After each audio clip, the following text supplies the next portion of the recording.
Coronavirus, Liège Airport, point d'entrée de 2 millions de masques envoyés en Europe par Alibaba. Un avion s'est posé vendredi soir à Liège Airport en provenance de Chine, avec à son bord près de 500 000 masques et des équipements de protection.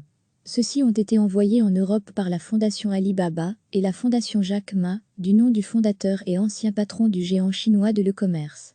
Au total, 2 millions de masques devraient transiter par l'aéroport wallon. À lire aussi, toutes les infos sur le coronavirus. L'avion cargo, en provenance de Hangzhou, s'est posé vendredi vers 21 h à Bierset, avec un premier lot de fournitures. Outre les masques, il emportait également d'autres équipements médicaux, comme des kits de test, afin d'aider l'Europe à lutter contre le Covid-19. La cargaison va à présent être répartie à travers le continent. Le demi-million de masques qu'il transporte sera envoyé en Italie. La Belgique, partenaire européen de la plateforme de commerce électronique mondiale, est dirigée par Alibaba, joue un rôle essentiel dans le cadre de cet effort de secours, avec le centre de logistique aéroportuaire de Liège, qui permet une distribution efficace des équipements à travers l'Europe, souligne la Fondation Alibaba, la Fondation Jack Ma, Liège Airport et l'Agence wallonne aux exportations et aux investissements étrangers, AWEX, dans un communiqué commun. Ces différents acteurs insistent sur les multiples connexions de l'aéroport liégeois par les airs ou par le rail, qui permettent une logistique en temps réel, et la proximité de nombreux entrepôts et centres de distribution stockant un matériel médical vital dans la lutte contre le Covid-19. D'autres vols du même genre devraient suivre dans les prochains jours. Vendredi, Jack Ma avait annoncé un don de 500 000 kits de tests et d'1 million de masques aux États-Unis pour les aider dans la lutte contre le nouveau coronavirus. Le milliardaire a précisé que ses fondations avaient fait des dons similaires au Japon, à la Corée, à l'Italie, à l'Iran et à l'Espagne, tous très touchés par la pandémie. Recevez chaque matin l'essentiel de l'actualité. Un avion s'est posé vendredi soir à Liège Airport en provenance de Chine, avec à son bord près de 500 000 masques et des équipements de protection.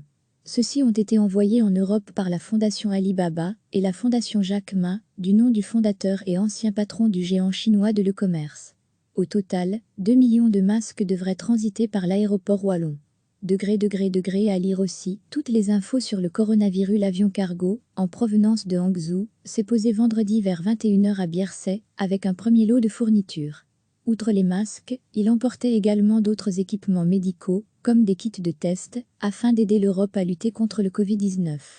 La cargaison va à présent être répartie à travers le continent. Le demi-million de masques qu'il transporte sera envoyé en Italie. La Belgique, partenaire européen de la plateforme de commerce électronique mondiale, est dirigée par Alibaba, joue un rôle essentiel dans le cadre de cet effort de secours, avec le centre de logistique aéroportuaire de Liège, qui permet une distribution efficace des équipements à travers l'Europe, souligne la Fondation Alibaba, la Fondation Jack Ma, Liège Airport et l'Agence wallonne aux exportations et aux investissements étrangers, AWEX, dans un communiqué commun. Ces différents acteurs insistent sur les multiples connexions de l'aéroport liégeois par les airs ou par le rail, qui permettent une logistique en temps réel, et la proximité de nombreux entrepôts et centres de distribution stockant un matériel médical vital dans la lutte contre le Covid-19. D'autres vols du même genre devraient suivre dans les prochains jours. Vendredi, Jack Ma avait annoncé un don de 500 000 kits de test et d'1 million de masques aux États-Unis pour les aider dans la lutte contre le nouveau coronavirus. Le milliardaire a précisé que ses fondations avaient fait des dons similaires au Japon, à la Corée, à l'Italie, à l'Iran et à l'Espagne, tous très touchés par la pandémie. Cliquez sur s'abonner pour recevoir les dernières nouvelles.